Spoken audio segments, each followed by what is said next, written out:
So let's talk about something that I think we all worried about, and you and I talked about a little bit, I think, when we discussed... we are the Nostradamuses yes, of YouTube and retro gaming. Of GameStop selling retro stuff.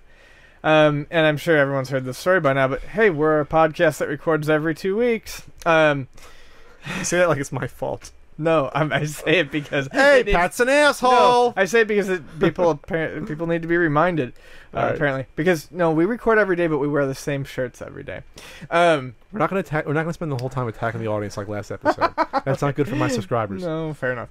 So, guy orders a Chrono Trigger from GameStop, gets it. It's a Madden 95. Man, where do I want to start on this shit? When he turns it on, it appears to be a Chrono Trigger. No, when he turns it on, it goes straight to EA. But it appears to be a Chrono Trigger on the outside. Oh yeah, it appears to be a Chrono Trigger on the outside. This is why it's dangerous. However, the label, even on a shitty phone camera, he mentions it looks suspect, and it does look suspect. So I don't know if it was someone who... It was a repro.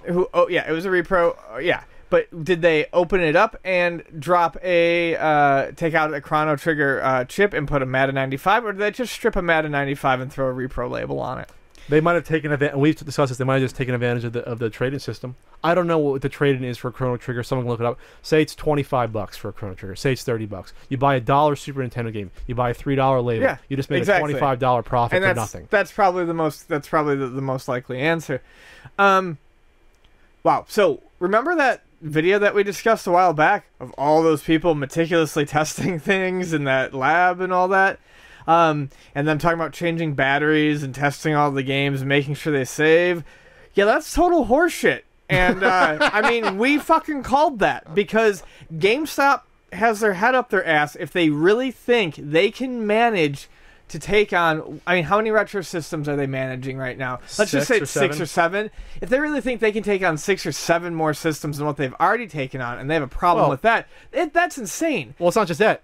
Expanding the program nationwide, they don't have the volume and capacity to handle it to begin with. Right. Which is what I always said, without hiring 1,000 people. So GameStop flat out lied to you when they said that they were going to test every game that they got and change every battery, because if they did, they would have noticed something was wrong. Because even if they opened it and Madden has a battery, they would still have to test to make sure that battery worked. That's true. Or test Chrono Trigger that works. Right. The battery. Yeah, right. Exactly. Either way, they didn't.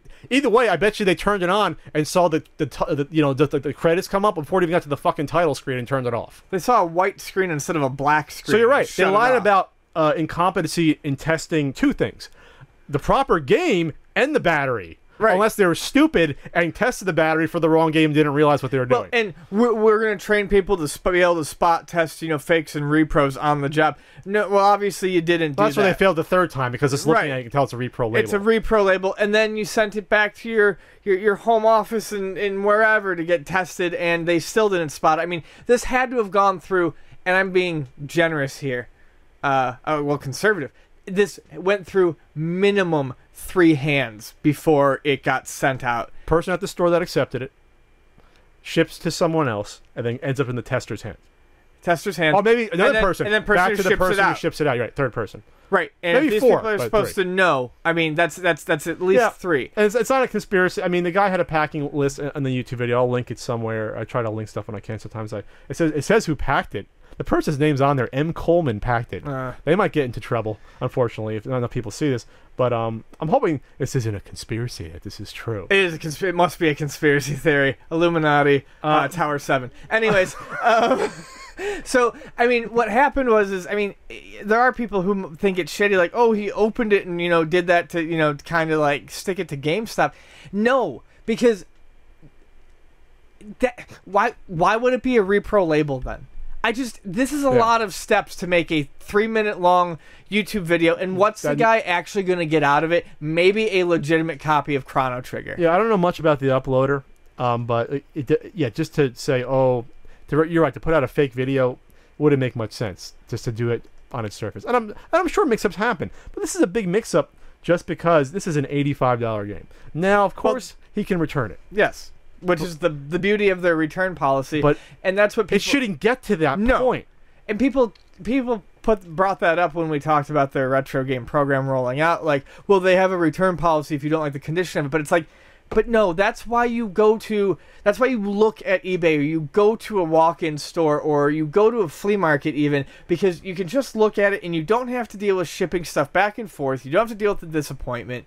I mean, Chrono Trigger's in demand and not exactly easy to find. Who's to say that GameStop is sitting on a pile of these things and they can just throw another one out the door at you? They might not be able to, but this is the other danger. And it's not buyer beware when you're buying from a reputable dealer. I'm sorry. But what if this two other scenarios happen? What if it was an actual Chrono Trigger, but a repro label? Are you telling me that's going to be worth $85? I don't think so. Not in my book. Either. I'm not sure to put a value on that. It's $20, $20. I don't know, but it sure is fucking $85. Or the other, even worst case scenario, it's a totally fake. Let's just say it's an Earthbound, or it's a Hagani they somehow got their hands on, and it's a fake Hagani inside and outside. The person gets it sent and has no idea and think, oh, I got a good deal. They only charged me $600 for this Hagani. You're saying it's on that person? Fuck you, it's not. It's on GameStop for sending it. Right. And not doing their due diligence and should have rejected it at the counter to begin with. I hate the buyer beware thing when it comes to stuff like this, because yes, collectors should know what they're getting into, but if you are a reputable shop, especially if you pride yourself in being a retro shop like, say, Luna or other stores do, or if you're GameStop and you're going to tell people and assure them that you're going to do this right, then you need to earn the trust of your customers. Absolutely. And you're not going to do that by shipping out bullshit products. And especially if you're buying online, yes, there is a risk if you're buying from GameStop because of how they do it, that you don't know what the label quality is going to be necessarily, et cetera, et cetera. Is it going to be real? well, yeah. But let's just say it's legit. You know, you don't know if it's going to have a small tear or nick. And that's you know, you take that risk and you get it. And if you don't like the label, well, at that point, yes, you have to suck it up. This is something that you knew going in, you might not get the best label. But you certainly didn't sign up to get a bootleg label with Madden 95 inside of it. So you're saying shop at Luna Video Games, your San Diego source for retro games? I'm saying that, no, well, yes, I mean, sure, do that, but I'm saying GameStop needs to fucking actually do what they said they were going to fucking do. They can have all the latex white gloves to test everything, but if you don't have the knowledge of what you're doing to test this stuff, training someone to use a bit driver doesn't matter anymore. At Luna and a lot of other retro stores, if we get a game in that's going to sell for more than $80, we open it. We make sure that what's in there is what is supposed to be in there. And, you know, if there's a mistake made, we own up to it and we make it right. But, I mean, honestly, guys, that's 101. I mean, it doesn't even matter if you say you're going to test every single cartridge, but, like, open it. You know, check it. Know how to... Fuck it. I could just go on. I'm done. Good ending.